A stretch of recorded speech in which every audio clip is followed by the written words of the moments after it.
It's a private development. That's what I'm just curious Yeah, about. that's up to you guys and how you want to. If the city's gotta eat all that money then for just the 4 lots, or does some of that share? I guess that's all I'm asking, I guess. That's up to you guys on how you want to structure it. I guess, I would not recommend moving forward with financial advisor. I don't believe that it's a wise use of $7,000. You know, I don't even think Tim would necessarily tell you it's a wise use of $7,000. And that's a one-time fee for just this particular For project? this issuance, one issuance. Mm-hmm. The flip side is, as part of that SEC issue that occurred a year or so ago, now there's a underwriters council that is included in the issuance. And the underwriters council works for both the underwriter and the city, and that's $6,000 also. Now, that I think is absolutely going to be required moving forward because A, I'm personally liable because I sign off, and you're personally liable because you sign off by the SEC. So we both have liability, including the underwriter. So that basically gives a statement that says everything in the preliminary official statement that you are about to sign your life to, essentially, is accurate in the attorney's best opinion, and therefore kind of gives you a, you know, okay, I'm not trying to deceive the population or the public of what I'm putting out there for a municipal bond. And so that basically is taking a lot of the concerns about the preliminary official statement away, in the sense that you're paying $6,000. Now, you don't love paying $6,000, but I think it makes me sleep a little bit better at night knowing that I'm not personally liable for something that has not been reviewed by an attorney. And Allers and Cooney does not review that, they will not review that. And they purposely put it in the beginning, we will not review that. You purposely paying somebody $6,000, so they accept that liability for signing off on that official statement. That's 6,000 in addition to the bond. In addition to this, so this, I think, the 6,000, it's already included, it's on every single issuance. I think that this has addressed a lot of concerns of why I originally went out and looked at Piper Jaffray for the financial advisor. Previous issuance did not have underwriters counsel on it. And there are still issuances that exist today that do not have underwriters counsel. But I guess I would say for the sake, kind of the same reason you have, you know, coverage on the personal liability of people acting in the city's best interest, this is the same reason, is that, you know, me as a city administrator and Walter as a mayor should not be personally in trouble if something happens and this isn't accurate. That's why you have an attorney review it and make sure that it's factual. And so I guess that's kind of what it comes down to, is I would say no, my opinion is no to the financial advisor, and yes to the underwriters council. I think the underwriters council does cover most of the concerns that I would have. You know, if we saw numbers coming out of the D.A. Davidson deals that were not in line with other issuances that are similarly situated, you know, bond rating, timing, etc., size, you know, 1.6 versus, you know, 3, you know, obviously that's a factor too. But everything is in line with other issuances, so I don't think that there's any reason to necessarily go out and pay $7,000. Leave it on you. What, did somebody, they were trying to sell you the service? I mean, how did it come about? I purposely contacted them. Oh. Allers and Cooney has always felt that we needed a financial advisor. But that's... If I was a financial advisor, I think you would. I was gonna say, why wouldn't you? You do it, sounds like a good salesman to me. You do it for 5 jobs, that's it. You don't take 2 reps.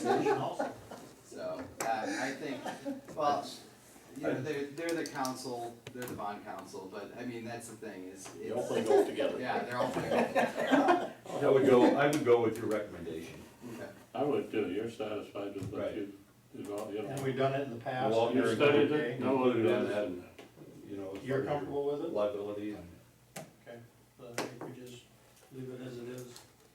Yeah. And back to the cost, so how much cost total are we talking?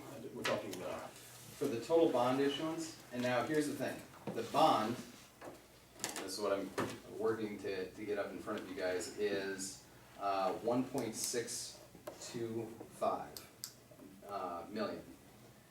1.210 of that is currently refunding for a savings of, I think it's 23,000 is what the estimate is. It saves 23,000 through that refunding.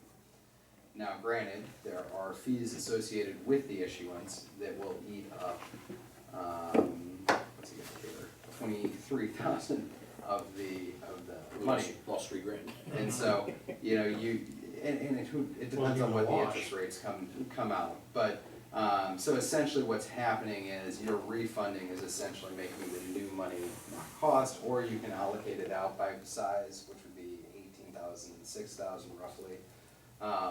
You can't just go for the 400,000 and save it, right? You wanna incorporate the whole thing in. Yeah, I was just, because when you do it all at once, like there's also a $55,000, we've got cash on hand. If you look at your treasurer's statement, we've got a cash on hand of, in the central business district tax increment financing,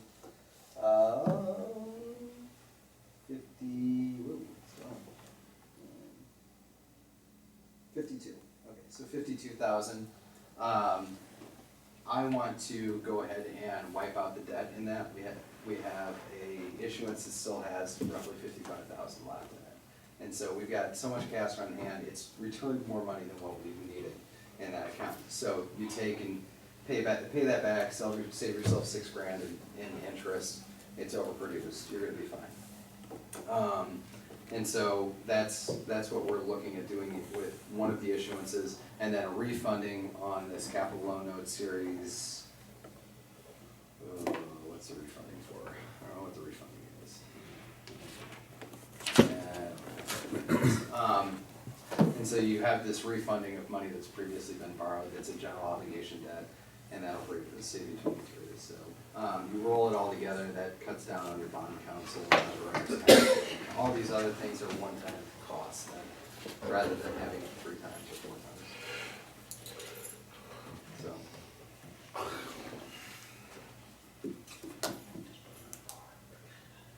So what do you need on this?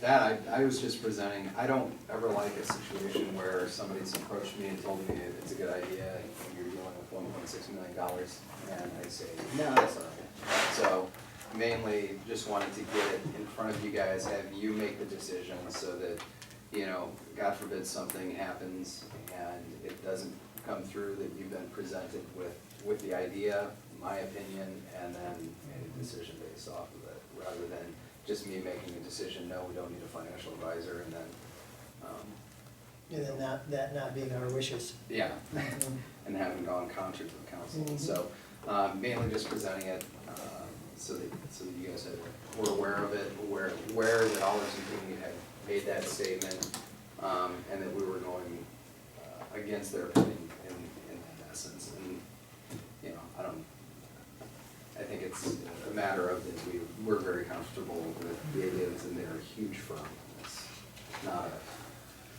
It's not like you're going with, you know, somebody down the street who's never done it before. Mhm. They do this all day long. Okay, Good. sounds good. We're good? Good. Yes. Next up, discuss implementing a penalty for late filing of building permit applications. Do we actually get those? No fighting. No filing, well, that's not really late if it's not a filing, is it? Well, I think, The intent was there, it just didn't happen. yeah. I think, In other words, we want it paid for before it's built. that's always nice. Steve came to me with this problem. Actually, we've been talking about it ever since, I think, Steve became the zoning administrator, even back when I was doing it. We spent a lot of time chasing people around saying, you know, it's a home, of course you have to have a building permit. It's one thing if it's a fence and somebody just doesn't know any better, but, you know, you've got people who start homes, start commercial buildings, they just don't care and will not file a permit. And then you're stuck in a situation where it's like, well, is that compliant or is it not compliant? You know, you're very concerned because you haven't had the conversations up front. And so, with that in mind, I think we talked about it again about 3 weeks ago, and I went out and looked at some of the different ordinances that communities around the state had, and a lot of them just instituted double penalty. Essentially, you pay twice the fee for any building that's constructed prior to having a building permit issued. Well, any permit that's issued not having a permit issued before the action was started. I don't know if that sounds right. You So can't you're just say talking buildings. like digging a hole over the walls up, or at what point, you know, or any I've other? had some where they've got the holes dug. Majority of my problems is the smaller ones where people have half a fence up and then I finally hear to see a permit coming through for it. I've got another one here in town where they put a sign on the building and I stopped and told them they needed a permit, and then I stopped a week later and brought the permit app off to them, and I still haven't got a reply. And that's been 5 weeks. There's no teeth. I mean, What is a permit for a fence as much as a permit for a house? No. $30. Is it based on dollars, Yeah. It's based on square feet. square feet? Yeah, and a fence or sign or any of those that don't have a square feet, they're all minimum $30. $30. You know, I think that there has to be a, you know, and obviously it's up to Steve to have discretion. At 60, do they care about the 60 if they care about the 50? Then what? Does it Yeah. just end then, or does it, you know? Again, what? Yeah, how do you enforce it? I mean, Yeah, okay, that's I know, my that's- question is, I know. if the guy builds a fence and you take, and you catch him on a fence or whatever, doesn't matter what it is, but a fence, and let's just say, and then you tell him it's $30, the guy doesn't, so then you come back and you double it to 60, and the guy's like, whatever. What do you do at that point? I mean, what, At a certain point, you have to engage a lawyer, which is the most expensive option, and so, I mean, if it's. then we're out a bunch of money for. Yeah. Over a 60. fence, over a $300 fence? Yeah, and the point is that, you know, one of the people, when I asked this question to the listserv of city administrators, you know, one of the points was made, you know, we're all just seeking compliance for the most part. You know, if something's compliant, you verify that it's compliant, then that's what we're hoping for. You know, you hope that the penalty carries enough of a assurance that, or I guess, jab with it or bite with it, that it forces those people who have the larger buildings, the commercial buildings, that is a serious penalty. I mean, I think it's $800 for the average house, you know, on up for the bigger houses, so, that's a pretty serious penalty at that point. But, you know, with the fence, the question also comes, you know, how big a deal is it, you know, compared to a building that's built out of compliance? And a building is a very big deal, you know, a fence, you know, we take it to court and make them move it. It's, you know, you ask Sylvia to assess the fees back against the individual, and you probably can be made whole. You know, we've had that happen in several municipal infraction cases where well, not such, I should say, we are going to have it happen in several, where we are now actively seeking legal costs against the people we pursue municipal violations against, because that cost is pretty heavy to the city. You know, in one legal action we took last year, it was close to $1,800 just for a municipal infraction. And so, you know, granted it was a big one and they fought it, but they lost. But at the same time, we need to make sure that the taxpayer is being made whole through that process, because it's not, you know, our fault that cost was expended. It was the individual who disregarded the notice of violation to tell them to come into compliance. And I think this is a similar situation. It's like, you know, if you can get somebody into compliance, and, you know, hopefully the big ones are the ones that you take care of. The small ones don't. This a couple time a year deal, Steve, more than that? I'd say it's more than a couple times a year. Yeah. I think that if you can get the habitual ones to stop, that'd be a victory in and of itself. Well, somebody's building a house, which I didn't know they did without a permit, but, so did they I've really? gone up and looked to check and see if it's flagged right. Well, They've see, that's already got what- the hole done. Okay, that's what I was curious about, how do you know where it's at in the lot lines and stuff, Yeah. then you don't, because they never told you about it then? Exactly. Okay, Mhm. wow, I didn't know anybody. Well, you can dig the hole technically, but you can't pour the concrete for the foundation. Okay.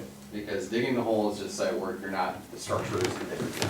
But, You can actually make a hole. Once you put move a footings hole. in, you're in yeah, trouble, huh? yeah. And And we we've move a hole, had, but if you poured cement. you can move a hole, you can't pour, not easily at least. And so, you know, it's been, you know, I mean, some of them, I've had a few that were capped off and they were already going up. You know, I think this is before you, maybe it was right as you were coming to, there's a few up on an Eagle Ridge where we ran into that, where it was going up. Yeah, it was already up, and it was sitting there. I guess for the people that follow the rules, it's not gonna apply, and it only applies to the people that don't, so if it's necessary, then just do it. I'm for that too. I agree. Follow You know, the if it, rules, yeah, That's all any of us ask. yeah. That's all any of the that's all the ordinances are, or anything else we pass, it's just So, compliance. so it's just a matter of, True, the people building the house, they didn't know they needed a permit. Well, I think that would go without saying, but maybe for a fence or something like that, it may not be. Most contractors would know. yeah, and I think that the key is, you know, you know the people who innocently don't know. By the way, Brett, do you have a building permit? Yes, it is. Okay. It's in the front door window. You can't sign it yourself. Is it current? Yeah, it is current. Okay. We're on board with that. So you need anything there, or just? I'll bring the ordinance consensus? back. Okay. yeah. It's just, I wanted to make sure that everybody was on board with that, and then I'll bring the ordinance back. Well, did the city get half that money then, Billy? Probably all of it. Oh. All right, are we ready? Resolutions. We need a motion to approve the following proposed resolution number 2015-68, a resolution appointing city officials and representatives of various city boards and commissions. Sorry, hold on a second here. Oh, yeah, I got it. Yeah. We had to update this, we had the wrong ones on there. This will replace, will not replace, there's been a vacancy within the Planning and Zoning Commission, and this will be Jim Mertz. He would be a 6-year appointment, expiring December 31st, 2020. Sue Heck to the Library Board of Trustees for a 4-year appointment, and Tricia Gargano for a 4-year appointment. Those are all just reappointments. But Jim Mertz is a new one. Scott Leardahl went off the Planning and Zoning, and with him going off Planning and Zoning, we need somebody from the Zoning Board of Adjustment to be on Planning and Zoning. And so, with that, that being the case, I think Jim Mertz got stronger on the So, congratulations, Jim.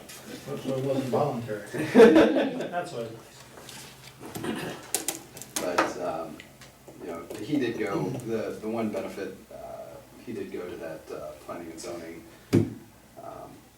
training with Iowa State Extension, and so he actually probably has some of the most experience in that regard, and so did, I think Alan Blanchard and Con Berger. Where are you at on P and Z for strength? Are you, We're still short 2. that's what I thought, okay. She's got the updated. Historic preservation needs one, the library, well, that. 2 for the planning and zoning, 1 airport, 1 library, yeah. Yep. So, if you know of anybody interested in boards and commissions, we're also supposed to try and have gender balance, so we are far, far, far from gender balance. And that's a state. Well, sure, we got one. Yeah, exactly. If only it worked that way.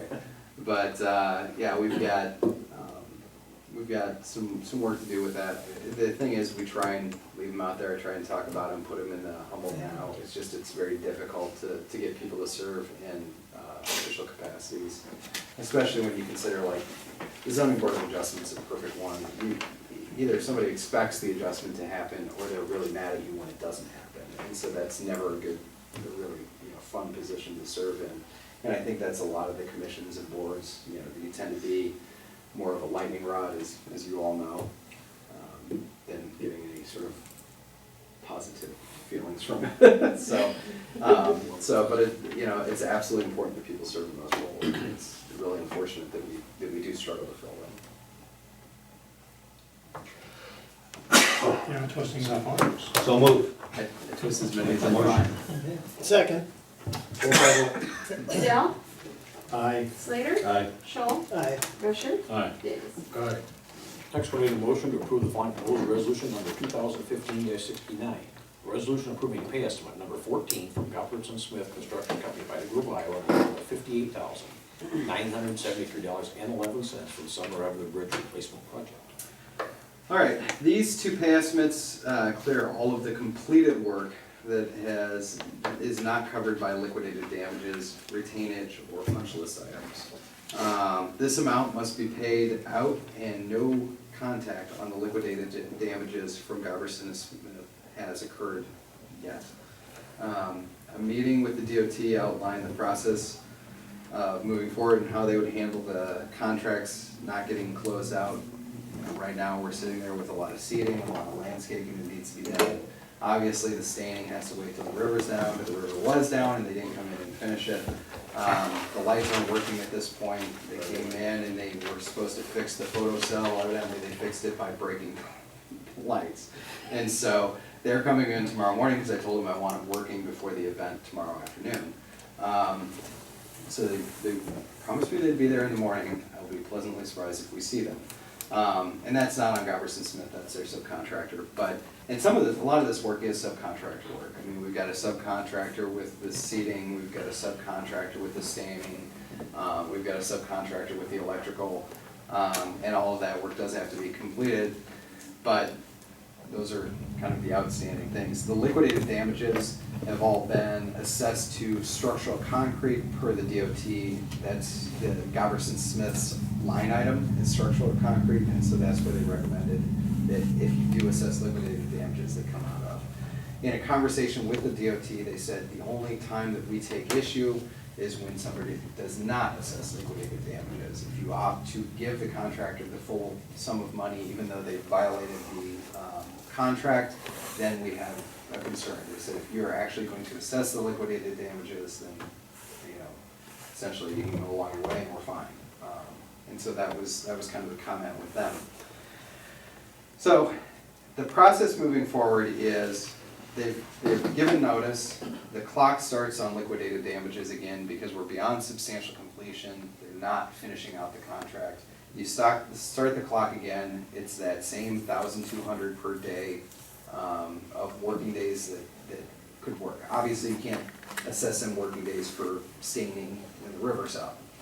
But you can assess them working days for the fact that they're not getting the landscaping done, because we're gonna run out of days here very soon, and then you can't assess them working days again. So you need to constantly kind of stay on them in that respect. And so we're going through that process. If they don't get it completed, essentially you run all the liquidated damages out, it equals 100% of the remaining contract. They say, well, we're done here, and, you know, sign off the contract, say no more pay estimates are coming in, and close out the project. It's not to say you won't end up in court with the contractor, but you're in a pretty strong position at that point, considering you're following the same process that the DOT does when they have an unresponsive contractor. So if we paid $126,000, we still got $100,500 of liquidated damages? We have enough money to cover the remaining work, the $30,000 in retainage, and the liquidated damages. And so that's what. The engineering costs that was Well, what we can assess. Right, I mean, but we have enough to cover what the overage was for the engineering costs. We didn't The ask liquidated damages are only gonna be about $100,000.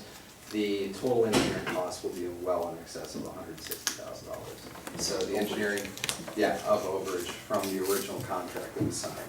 Now, a large portion of that is because of flooding, and so, you know, you have the flooding, the engineer still has to report to the DOT, still has to run the Davis-Bacon reports on, you know, what's happening and make sure that all these different items of paperwork are getting filled out, even when nothing's happening. So there is cost associated there, and so the flooding time did run up the engineering bill quite a bit. But we'll cover 100,000 of it, and 60,000 will be, 60,000 of it we'll have to cover, and the other 100 will then come out of Gopperson Smith's pocket through liquidated damages. What about the discussion on the deck, the condition of the deck? I mean, is that gonna be addressed, Darren? I mean, as far as the unlevelness of the pour? I talked Where are we with, at on that? I talked with the DOT about this, or I talked with the engineer while on the conference call with the DOT. They said the smoothness of the bridge is a line item that they put a different spec in when when they do a bridge for it. They said, just so you know, you pay a huge sum of money for that spec to be in there, because they understand that they're gonna spend a lot of time on false work and other work that they don't plan on doing when don't have that smoothness spec. Because what happens is the bridge sets down on the piers and it flexes up to 1 inch or 2 inches when it sits down on those piers off the false work. And so they have to essentially estimate how much of that flex they're gonna get when they drop that false work out from underneath it. And so they intentionally build the bridge so that it's got a little bit of a bow in it, so when it sits down, it should be flat. Well, they had to span a larger area with their false work, which is not part of the engineering. Their false work is all their own design. They have to deal with that, the engineers don't. And they had to span a larger area because the piers, the way the piers worked out in the channel and just the building of the bridge. And so that takes more guesswork on their part, essentially, as you get longer runs between the false work. And so they said, yeah, there's some undulation there, but you know, in the scope of bridges that don't have a smoothness spec on them, they said that's not actually that far, and they said, so we would consider it acceptable work. They said if you had, you know, a very strict smoothness spec like the DOT that has on some of its work, you would have paid easily 25% more for the project, and you know, you would still have to go through a pretty substantial process to inflict that smoothness spec. And so it's kind of a, well, Didn't you you gotta gotta build a bridge and not make it smooth in the first place? I don't think, like we building a trailer and making it crooked, you know, it's, well, that's what it's back, you know, it's just whatever, you know, it's. They'll go down the roadside. I can't believe all this shit that we go through anymore for, you know. So it would have cost us another additional $250,000 to have that one specific line item in there. So their recommendation is that it's okay as is without having spent that other yeah, because they, additional money in order to. If you don't spend enough money, you shouldn't get a good bridge. Well, Basically. Yeah, Well, it doesn't sound like it would have covered it possibly anyway. Even if It it would have would. spent the extra, it may still not have gotten a flat bridge. well, it's just like liquidated damages. You have liquidated damages in the contract. How far you can actually go on those liquidated damages is different. You know, if you say, okay, I've got $100,000 in costs that I can collect in liquidated damages, that's not just a green light to go collect $100,000. The fact that the city's experienced $160,000 of extra costs makes it legitimate to go after the liquidated damages. We would still have to do a profile analysis on the bridge if we had the smoothness spec and say, okay, yeah, there is some undulation on this side of the bridge.